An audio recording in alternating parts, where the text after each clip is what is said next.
মুনাফিক হইও না। মুনাফিক হইলে আমল নামা একটা সওয়াবও থাকবে না।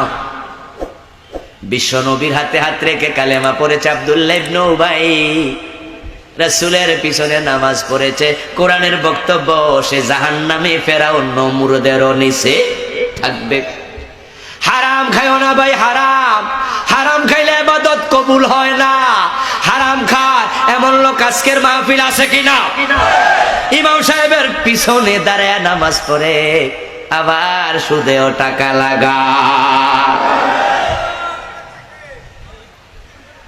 মসজিদ কমিটির সভাপতি, সেক্রেটারি, কোষাধ্যক্ষ, এলাকার নেতা, ওই নামাজি নেতা বিচার করতে গেলে ঘোষ খায়া বিচার উল্টায়া দেয়।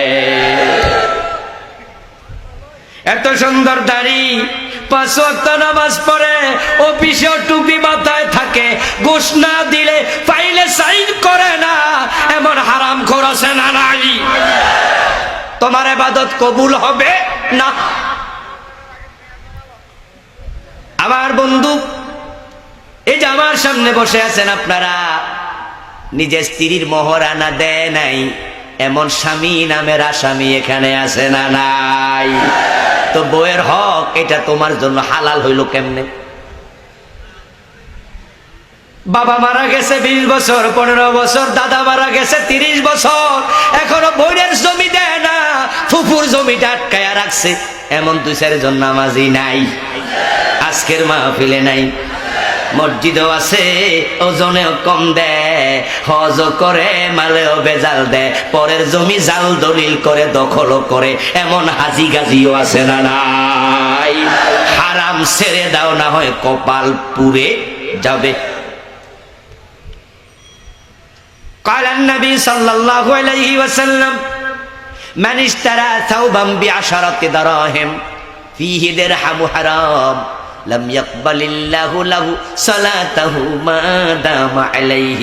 বিশ্ব নবী বলেন, যে ব্যক্তি 1000 টাকা দিয়ে কাপড় কিনবে, 999 টাকা হালাল, শুধু 1 টাকা ঢুকে গেছে কাপড়ের টাকার ভিতরে হারাম, ওই কাপড় পরে যতই নামাজ পড়ুক আল্লাহ তাআলা 1 রাকাত কবুল করবেন না। নামাজ জান্নাতের চাবি। হুজুরের ওয়াজ শুইনা তাহাজ্জুদও ছাড়ে না, কপালে কালো দাগ পড়ে গেছে, মাঝে মাঝে আয়নার সামনে খাড়াইয়া দাগটা আস্তে কইরা টিপ মারে, আর মনে মনে কয় আল্লাহ বেহেশত আমারে না দিয়া দেয় কারে?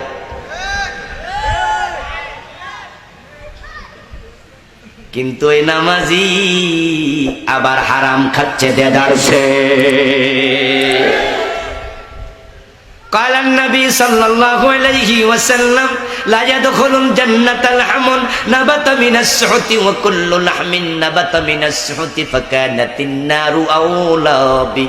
আল্লাহ রাসূল বলেন, যেই দেহ হারাম খায়া মোটা তাজা হয়েছে, ওই দেহকে আল্লাহর জান্নাতে প্রবেশ করতে দেয়া হবে না।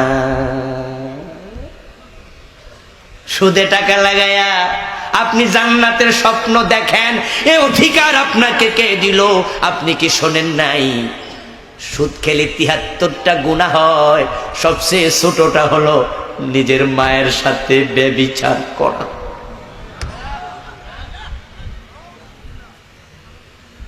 قال النبي صلى الله عليه وسلم من أكل درهم ربا وهو يعلم أنه أشد من 36 জিনা। আমার রাসূল বলেন, যে ব্যক্তি জেনে শুনে 1 টাকা সুদ খায়, তার আমল নামায় 36 বার জেনার গুনাহ লিখে দেয়া হয়। 100 টাকা সুদ খেলে 3600 বার জেনার গুনাহ হয়ে যাবে। 1000 টাকা সুদ খেলে 36,000 বার জেনাকারী হয়ে গেল। যে সমস্ত মেয়েরা টাকা দিলে ইজ্জত দেয়, পরপুরুষের সাথে রাত কাটা, কিছু টাকা কামানোর জন্য ওই মেয়েগুলো একবারে নিচে নেমে গেছে। ওই যারে দেখলাম আমরা থুতু দেই, মারা গেলে তার জানাজা পড়তে ইমাম রাজি হয় না। ওই পতিতার বাচ্চা বড় হলে ভদ্রলোকেরা বিয়ে করাতে চায় না, থুতু দিতে চায়, তাকেই ঘৃণা করে। কিন্তু শোনো দোস্ত, ওই নিকৃষ্ট পতিতাও তো জীবনে ৩৬,০০০ বার জেনার বয়স পায় না। ওই পতিতাকে যদি এত ঘৃণা করো, তুমি ১,০০০ টাকা সুদ খেলে ৩৬,০০০ বার জেনাকারী হয়ে গেছো। একটু আত্মসমালোচনা করো। সুদখোর পতিতার সে ভালো না খারাপ? ৭৩ গুনার মাঝে ছোট গুনাহ মায়ের ইজ্জত নষ্ট করা, তুমি কিসের জান্নাত খোঁজো? যারা হারাম খাবে তাদের আমল আল্লাহর দরবারে কবুল হওয়া বন্ধ। হাসরের মাঠে গিয়ে দেখবে আমল নামা একবারে ফাঁকা, একটা নেকও নাই, কারণ তার কোনো নেক আমল কবুল হয় না। হারাম ছাড়তে রাজি আছেন না নাই? না, আওয়াজ শুনে কোনো লাভ নাই। আজকে বাড়ি যাবেন সিদ্ধান্ত নিয়া, আর কান খুলে শুনুন দোস্ত, হারামের মাঝে আরাম নাই নাই নাই নাই। ওই যে বড় লোকদেরকে দেখলে নিজেও বড় লোক হওয়ার স্বপ্ন দেখেন। অধিকাংশ বড় লোক বাড়িওয়ালাদের খবর নেন। ৬ তলা ১০ তলা বাড়িওয়ালা, গুলশান, বনানী, ধানমন্ডি বাড়ি দাঁড়াতে বিশাল প্রাসাদের মালিক শতকরা ৯৯ জন খুঁজে পাবেন। এগুলো ট্যাবলেট না খাইলে ঘুমে ধরে না, টাকা করেছে হারাম ভাবে কামাই, আল্লাহ শান্তি কেড়ে নিয়ে গেছে।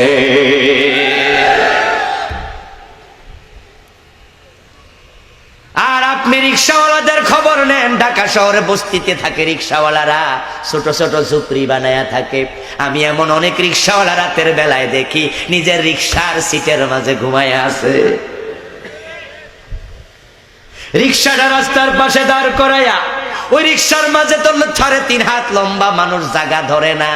দেখি হাঁটুটা কোন রকম বাঁকা কইরা সিটের মাঝে হে ঘুমায়। ট্যাবলেট খাওয়া লাগে না, ট্যাবলেট খাওয়া লাগে না। পাশের রিক্সাওয়ালা আপনার বাড়িতে দেখুন বন্ধু, সারাদিন পরিশ্রম করে ঘরে ফিরে এসেছে, খাট ভালো নাই, কোরিয়ার কম্বল নাই, বক্স খাটের ব্যবস্থা নাই, উত্তম সুন্দর আপনার ভালো তুলার বালিশ নাই। ওই সেরা কাঁথার মাঝে কোন রকমে মাথাটা যখন এলিয়ে দেয়, ৫ মিনিট পরে পাশের বাড়ির পাবলিকে টের পায়, নাকের ডাক শুই না মানুষ কয় আব্বাস ঘুমাইছে। আওয়াজ যদি আর একটু জোর হইতো, কেউ কেউ হয়তো হেলিকপ্টারের আওয়াজও মনে করতো। ১০০ জনের শেষিও করেন, অনুপাত করে মানুষের বাড়ি বাড়ি যান, বড় লোকদের দিকে অনুপাত করুন। ১০০ জনের মাঝে ৯০, ৯৫, ৯৯ ট্যাবলেট খায়, আর ১০০ রিক্সাওয়ালা ঘুমানোর জন্য একজনও ট্যাবলেট খাওয়া লাগে না।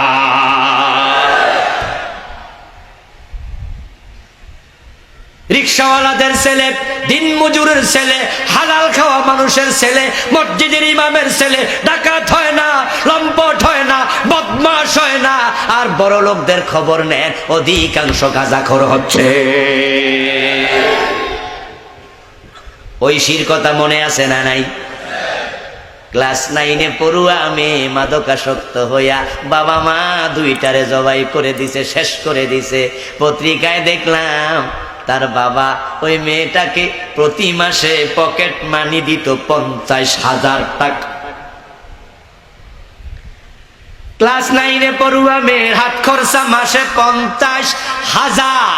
তাহলে ছেলেরে দিত কত, বউরে দিত কত, নিজের খরচ কত, পরিবারের খরচ কত, বাড়ি ভাড়া কত।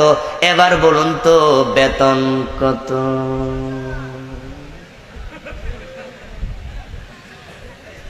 আপনারা সাক্ষী দেন, বলুন তো যেই বাবা নিজের মেয়েরে ৫০,০০০ টাকা মাসে দেয়, তার কামাইয়ের মাঝে হারাম আছে না নাই?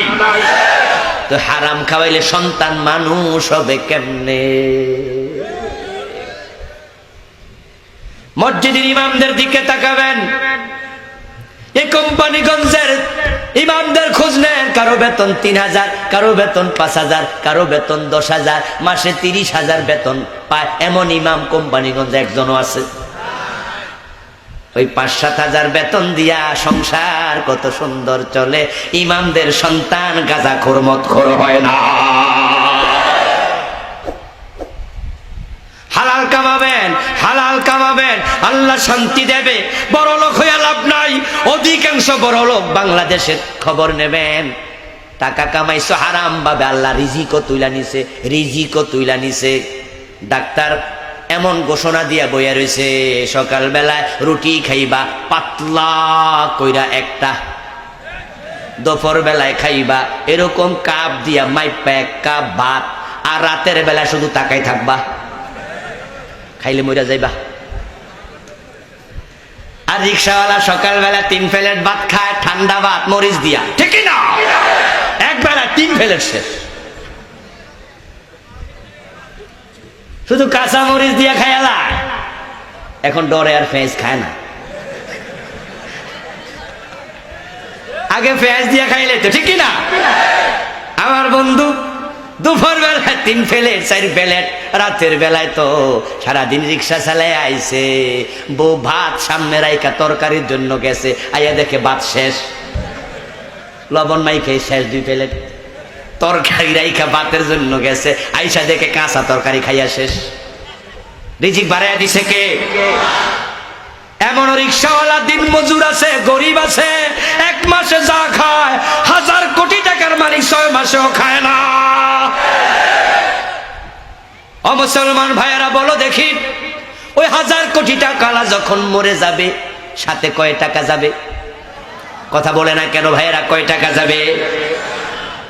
তাইলে খাইতেও পারলো না, সাথে নিতেও পারলো না, হারাম কামায়া লাভটা কি? এই জন্য হারাম ছেড়ে দিতে হবে। রাজি আছেন কিনা? সন্তানদের হারাম খাওয়াবেন না বাবা। আপনার হাতে ধরে বলি, আপনার সন্তানকে হারাম খাওয়াবেন না, খাওয়াবেন না, খাওয়াবেন না। যে সন্তান হারাম খায় সে আল্লাহর ওলি হতে পারবে না।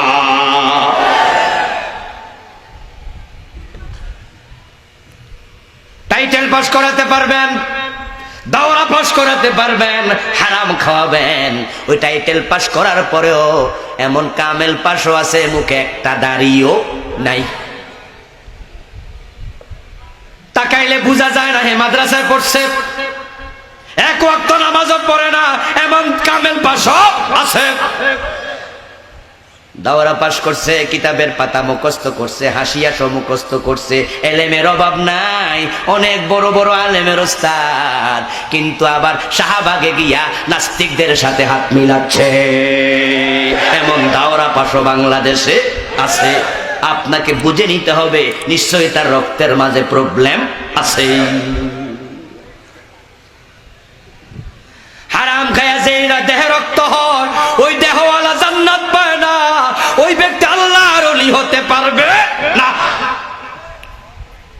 5 নম্বর, বেদাত করবেন না, বেদাত করবেন না। বেদাত করলে ইবাদত কবুল হবে না। এ বিষয়ে আমার লিখে একটি বই আছে, 38টা বেদাত লিখেছি, কিন্তু আজকে আলোচনা করার সময় আর নাই। আমরা 5টা জিনিস পরিত্যাগ করার সিদ্ধান্ত নিয়ে বাড়ি যাব। 1 নাম্বার, কুফর করা যাবে। আমার সাথে সবাই বলুন, কুফর করা যাবে, শিরিক করা যাবে, নিফাক করা যাবে, হারাম খাওয়া যাবে। যাবে? এটা বেশি করে শোনেন, কারণ এটা বেশি খায়। হারাম অক্সিজেনের চেয়ে বেশি খায়। অনেক লোক আছে তার কামাইয়ের মাঝে হালাল 1টা টাকাও নাই, জমি বেচা সুদে লাগাচ্ছে, এমন হারামিও আছে না নাই? ব্যবসা আগে করতো, ব্যবসার মাঝে লাভও আছে, লসও আছে, এত ঝামেলা দরকার নাই, সবটা পুঁজি সুদে লাগাই দাও। হারাম খাওয়া যাবে না। বোনের জমি রাখছো, আজকে বাড়ি গিয়ে বোনকে খবর দাও, আগামী দিন ডেকে বলো, বোন তোর জমি তুলিয়ে যা। এবার বোন যদি খুশি হইয়া কয়, ভাই আমার, আমি জমি কি খুঁজছিনি তোমার কাছে, তোমার কাছে থাক, তাহলে আপনি বলুন, হায়াতের কোনো বিশ্বাস? যদি মরে যায় আমার হাসরের মাঠে দাবি করিস না, ঠেকায়া দিস না। নিজের বউয়ের মহারানা আজকে দিয়ে দেবেন, বাড়ি যেয়ে বলেন তোমার মহারানা নিয়ে যাও, কিন্তু ঠেক একটা কবরে গেছে গা, বেড়া বুড়া হইয়া গেছে, জমি আছে জায়গা আছে, কিন্তু মহারানা দে না। এমন বুড়া মানুষ আছে না নাই? ও যুবক শোনো, মহারানার টাকা দিতে না পারলে তোমাকে বিয়ে করতে রাসূল মানা করছে। রাসূল কইছে তুমি রোজা রাখো। যাদের হৃদয়ে আছে আল্লাহর ভয়, তারা কভু পথ ভুলে যায় না। আল্লাহর প্রেম ছাড়া এই দুনিয়ায় কারো কাছে কোনো কিছু চায় না। রাতের